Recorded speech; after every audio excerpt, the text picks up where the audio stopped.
मैं ना इस वीडियो में उन लोगों से बात कर रही हूँ जो अपनी बेटी को पापा की परी तो बना कर रखते हैं, लेकिन अपने बेटों को घर का सबसे नाकारा इंसान समझ कर रखते हैं। मुझे पता नहीं क्यों इस चीज़ से परेशानी है कि आपको, मैं खुद एक स्त्री हूँ, एक लड़की हूँ, मेरे भी माता पिता थे। उन्होंने भी हमें पाला, हमें सारी सुख की चीज़ें मुहैया की, हमें सब कुछ दिया। उन्होंने अपनी औकात से बढ़कर किया हमारे लिए, कर्ज लेकर किया हमारे लिए, हमारी खुशियों के लिए सब कुछ किया। लेकिन ऐसा क्यों होता है कि हमारी सोसाइटी में बेटों को सिर्फ जिम्मेदारी उठाने की मशीन समझते हैं हम। आप अपनी बेटी को पापा की परी समझकर कि हाँ एक दिन वो ससुराल चली जाएगी, न जाने दुनिया की कितनी खुशियाँ आपने दी हैं। ऐसी ऐरी गरी चीज़ें भी आप कभी कभी कर देते हैं अपने प्रेम में बह कर कि अरे बेटी है, घर की लक्ष्मी है। तो अगर ऐसा सोचते हैं तो बेटों को भी घर का विष्णु बनने दीजिए। अगर आप हर बात में उसको सिर्फ जिम्मेदारी ही दिखाएंगे, हर बात में अगर आप उसको सिर्फ यही बोलेंगे कि तुम तो बोझ उठाने के लिए बने हो, तो आपको पता है क्या होगा? वो पढ़ लिख कर एक दिन अच्छा इंसान और एक अच्छी तो बन ही जाएगा, अच्छी नौकरी कर ही लेगा, लेकिन कभी भी ना उसके अंदर आत्मविश्वास नहीं आएगा इस बात का कि मैं किसी चीज़ के लायक हूँ। हम हर समय जब भी हम अपने बच्चों से बैठकर बात करते हैं ना, हम बेटियों के लिए मार्केट में जितनी नई मेकअप की चीज़ें आई हैं, सजाने धजाने की चीज़ें, मैंने कई लोगों को सुना है, मैं खुद ये महसूस करती हूँ। मैंने कई औरतों को देखा है कि जिनके बेटे हैं वो भी बोलती हैं कि अरे यार, हमारे मार्केट में तो लड़कियों के कपड़ों की कितनी वैरायटी है, मेकअप के कितने सामान हैं, बेटियों के लिए कितने तरीके के हेयर बैंड्स आए हैं, और उनको बड़ा अच्छा लगता है, बेटियों को सजा धजा के रखती हैं और नए नए स्टाइल के कपड़े पहनती हैं, अलग अलग ओकेज़न के अलग अलग कपड़े आते हैं लड़कियों के। तो अच्छी बात है, करिए आप उनके लिए, बेटियां हैं आपकी, लेकिन वैसे ही बेटों के लिए भी करिए। क्या हो जाएगा अगर थोड़ी पैम्परिंग आप अपने बेटों की कर देंगे? आप जो आज करेंगे ना वो आपके बच्चे तब याद रखेंगे जब उनकी ज़रूरत पड़ेगी आपको, जब आप वृद्ध हो जाएंगे, जब आपको वही छोटी छोटी खुशियाँ अपने लिए चाहिए या अपनी उसी बेटी के लिए चाहिए ना, तो उस बेटे से ही आपको कराना पड़ेगा जिसको आप नाकारा समझते हैं। जब भी बच्चे बैठे रहते हैं, वो प्रेम से आपसे कुछ अपना शेयर करना चाहते हैं, लड़के अपने दिल की कोई बात बताना चाहते हैं, और आप मदर और फादर, हम एज ए पेरेंट क्या करते हैं? हम उनको कहते हैं बकवास मत करो, पढ़ने जाओ,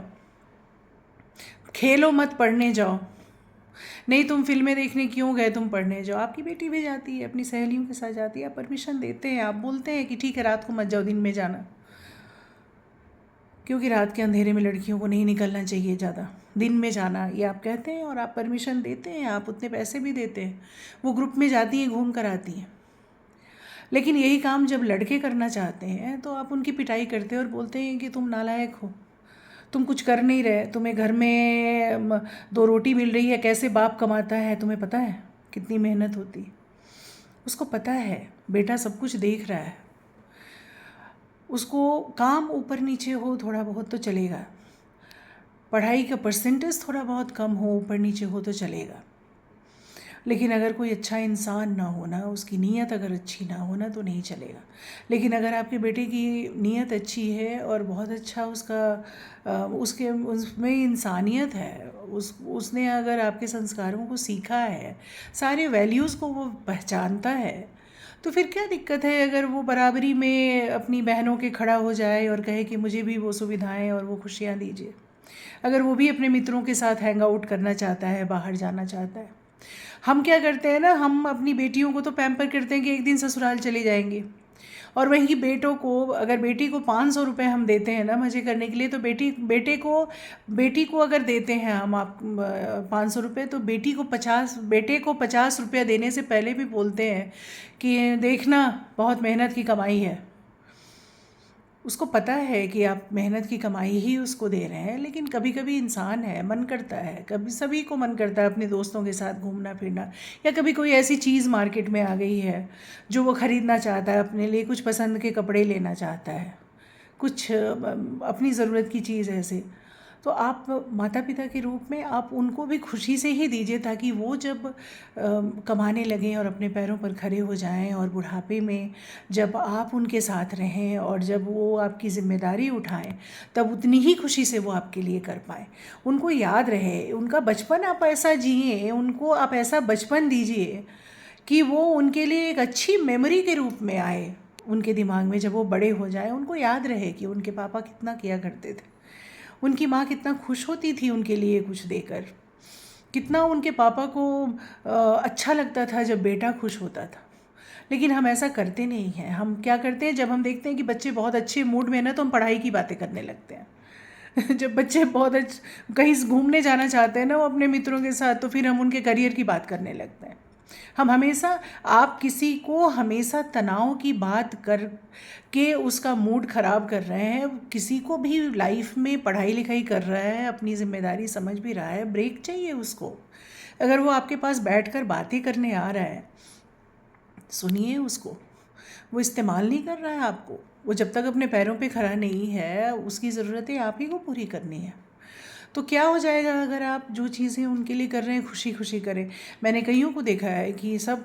बेटियों को तो लक्ष्मी समझते हैं, आप परी बना कर रखते हैं, लेकिन छोटी छोटी चीज़ें जब आप करते हैं बेटों के लिए ना, तो सिर्फ इसलिए कि वो बिगड़ न जाए, सिर्फ इसलिए कि वो ना वो करे जो कि आप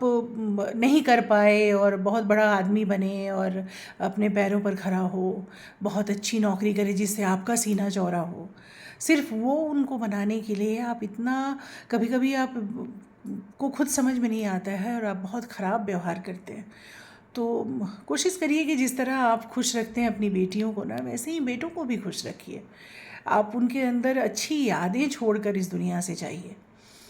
ताकि वो भी अपने बच्चों के लिए वैसे ही करें और घर का माहौल पूरा सकारात्मक रहे और घर के हर कोने में खुशी बनी रहे।